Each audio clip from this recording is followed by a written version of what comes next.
انا عايز اعرف ايه سر حبك في الدبل كيك. انا عمري ما شفت لاعب بيعمل الدبل كيك كده، يعني بوزنك ده من كل. يا ابني خف من بار يا ابني، الله يسيئك يا ابني، ما تعبناش.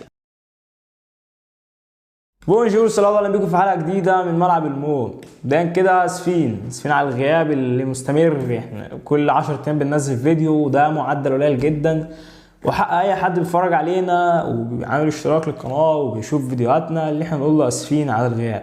ان شاء الله هنستمر في تنزيل فيديوهات لو ربنا قدرنا ومحصلش اي حاجه تاني دمرت نفسيه الواحد من اللي حاصل في الواقع، فلعله خير. نتكلم عن مباراة المقاولين والنادي الاهلي، بس قبل ما نتكلم عن العبث اللي كان بيحصل في المباراة، يا ريت لو انت مش عامل سبسكرايب تنزل تعمل سبسكرايب دلوقتي وتحط لنا لايك، عشان اللايك ده بيساعد ان الفيديو عدد كبير يشوفه، وتقول لنا رايك في كومنت عن الحلقة في اخر الحلقة.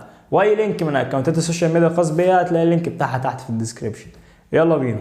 مبدئيا كده واجب عليك انك واحد اهلاوي انك تشيد بموديست.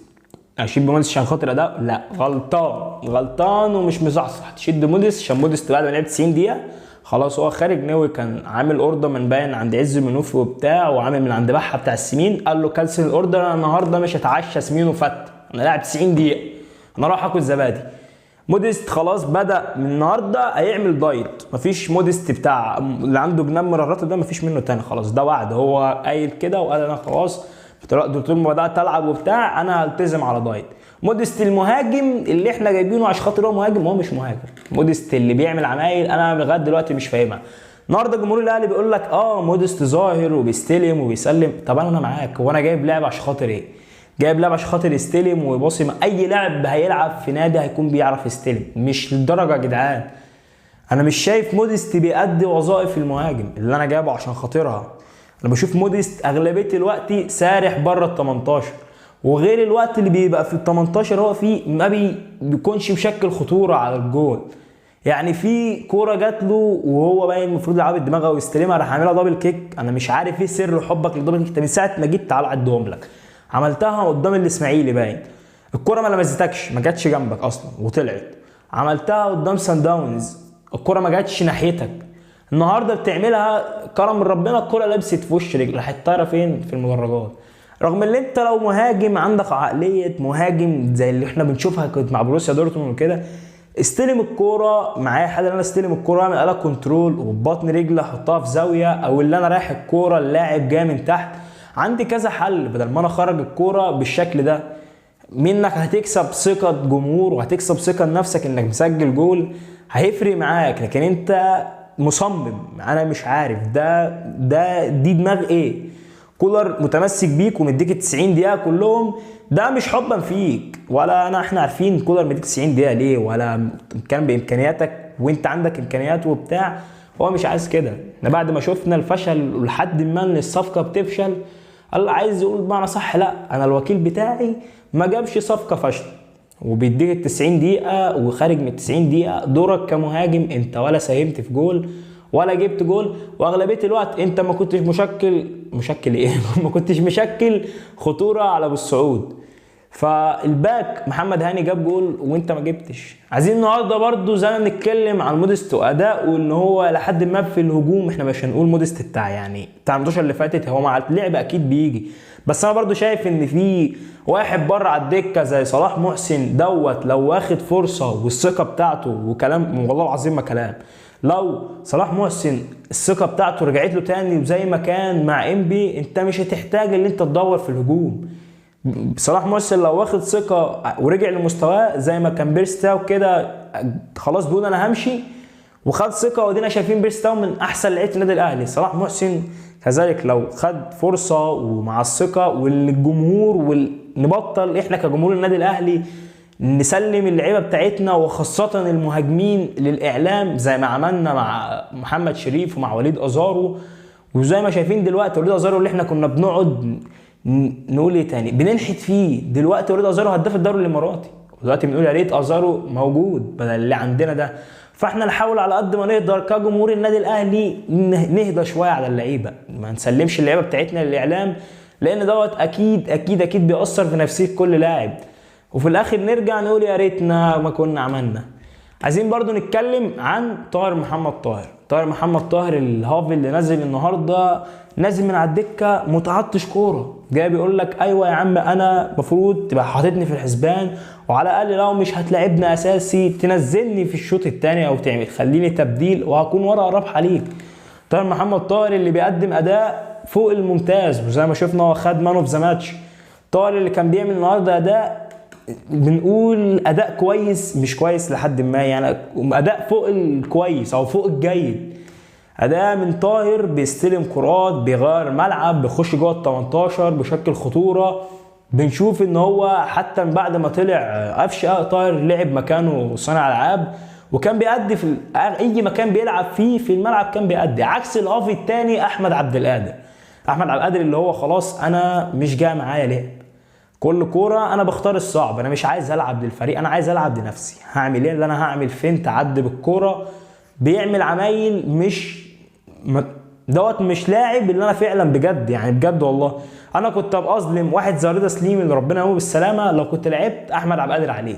الحق بالاماكن اللي هي تلعب في المكان ده، الحق باللعيبه عفوا اللي تلعب في المكان ده هو حسين الشحات ورضا سليم.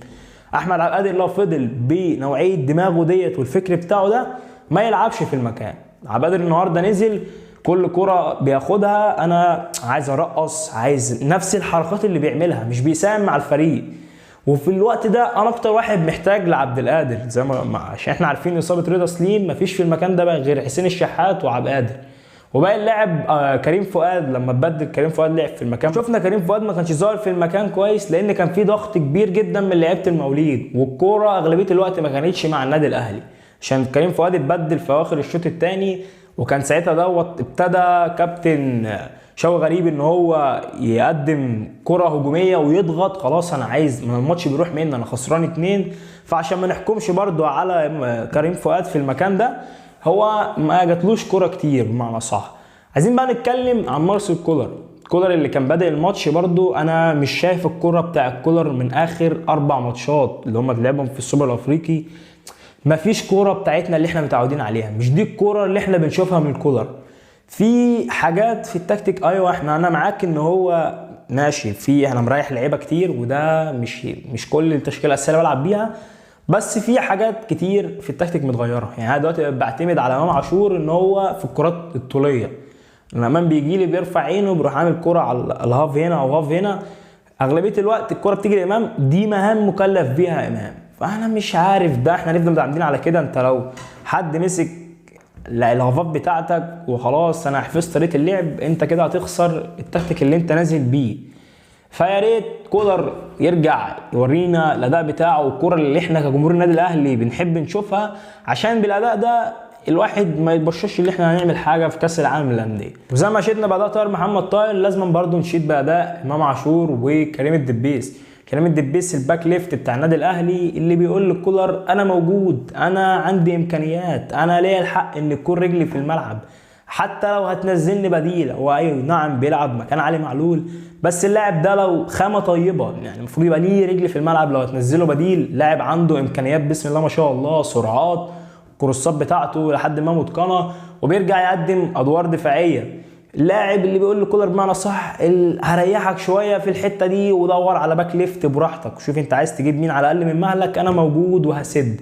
وبرضه عايزين نشكر الحارس مصطفى شوبير، الحارس اللي بيقدم اداء كويس جدا، وانا شايف ان انا في اخر فتره اخلي شوبير اساسي ورايح الشناوي شويه. الشناوي اللي فيه تراجع في مستواه بنشوفه بيغلط غلطات مفيش حارس ناشئ يعملها. انا على ما اعتقد شوبير لازم يكون ليه فرصه اكبر من كده، بدل ما هو بينزل بديل كل فين وفين اديله شويه كام ماتش كده نزله، ورايح الشناوي برضه عشان يبقى في منافسه اداء اكتر من كده. لكن انا الشناوي انا كده هلعب معنى صح، فانا ادائي وحش ادائي مش وحش، انا كده هلعب. رغم ان انا شايف شوبير مستقبل لحراسه عرين النادي الاهلي. معلش بقى الفيديو فصل، فلو الكادر مش مظبوط فاعذرونا انا بعيد تاني. زي ما شكرنا اللعيبه اللي فاتت برضه واجب ان احنا نتكلم عن محمد مجدي قفشه، بس ده مش هنشكر فيه.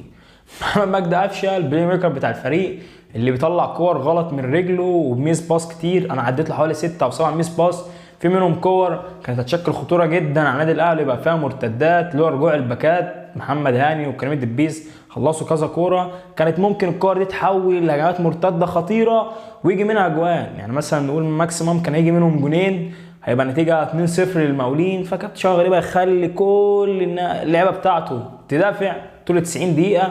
خلاص انا مش عايز حاجه، انا كسبان 2.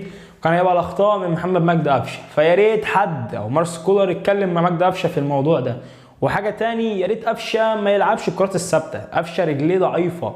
انا بشوف ان الكره مش بتطلع من على الارض اذا كانت ركنيه او اذا كان فاول.